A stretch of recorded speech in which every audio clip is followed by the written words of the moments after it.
Welcome to another edition of Market Hunter Thursday with Hervé. We're changing it up a little bit, and we wanted to do a top five. We had some real interesting shows. We're going to do a backwards countdown. Number 5, Cincinnati, Ohio.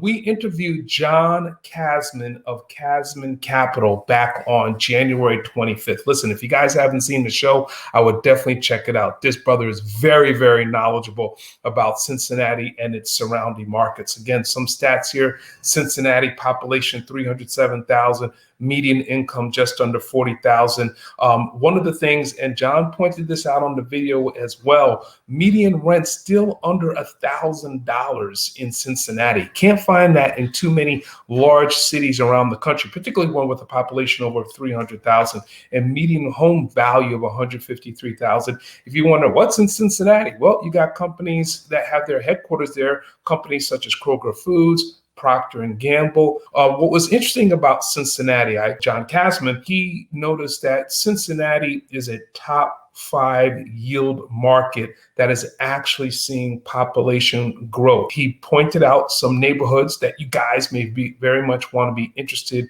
in investing, specifically within Cincinnati. Think about the Montgomery corridor, neighborhoods such as Oakley, Pleasanton, Silver Ridge, those areas seeing a lot of growth. Number 4, Washington, D.C. You guys noticed my old stomping grounds, Washington, D.C. We interviewed Stephanie back on April 1st of this year. So some quick stats on D.C. Population 714,000, median income 86,000, right? So D.C.'s gotten very expensive, folks. Job growth and so on and so forth. Median rent over $1,500. And then where's that job growth coming from? Some of the big companies down there, Fannie Mae, Lockheed Martin, Marriott Corp. She really views DC as a great market for flips, but just be ready to make it shine, right? So you definitely want to put in some nice pizzazz on your flips over there. But what you are definitely going to experience is the appreciation. When you want to talk about neighborhoods to invest in DC, we talk about the 4 quadrants: Northeast, Northwest, Southwest, Southeast. Folks, focus on that Southeast area.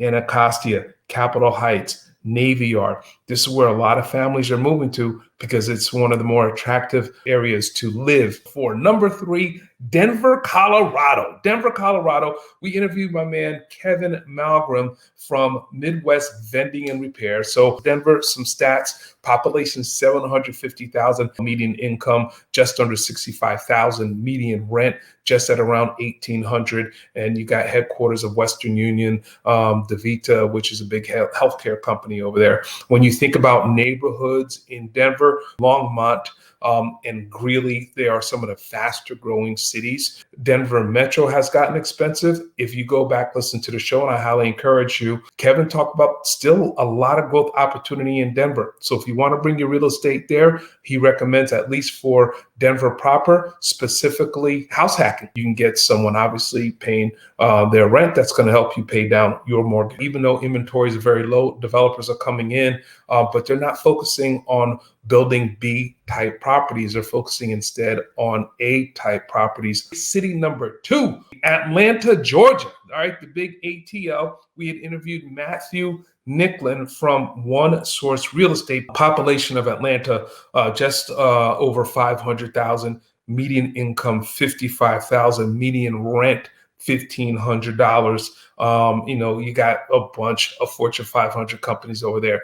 Home Depot, UPS. What Matthew was really talking about, like Kevin in Denver, Matthew for Atlanta talks about house hacking as a great way to get started. And neighborhoods that he pointed out to us was Kennesaw, Roswell, Brookhaven. So Atlanta, number 2. And number 1, drumroll. This show actually had the highest number of views for a Market Hunter Thursday with Hervé show than anyone else. And that city, folks, is Baltimore City. We interviewed my main man, Sport Coat Steve. My man got in his car, drove around, showed us some of these up and coming neighborhoods within Baltimore City that, of course, is coming in. Part of that up and coming is because of some of the bigger employers like Johns Hopkins. Baltimore City population 575,000, so just a little bit bigger than the city of Denver. Median income 50,000, median rent $1,500. And again, we talked about some of the bigger companies over there. Besides John Hopkins, you have Under Armour. Steve himself focuses on a lot of wholesaling. We talked about neighborhoods where there's some good opportunities for real estate investing in Baltimore. We talked about Roland Park in the former area of Somerset Projects in East Baltimore. Crime is an issue within Baltimore. They've been dealing with it. There's still a lot of work that needs to be done. So you definitely need to be careful in regards to where you're looking to invest in Baltimore. Home values are still very attractive. Rent prices are still very attractive. So get in while you still can. Folks, listen, we're going to leave it there. That was a quick rundown. I highly advise you, go take a look at some of those shows. You're going to get some great piece of information, some great suggestions, great advice in regards to how you should get started, what particular markets in those respective cities that you should get started. So happy hunting. Talk to you soon. Bye-bye.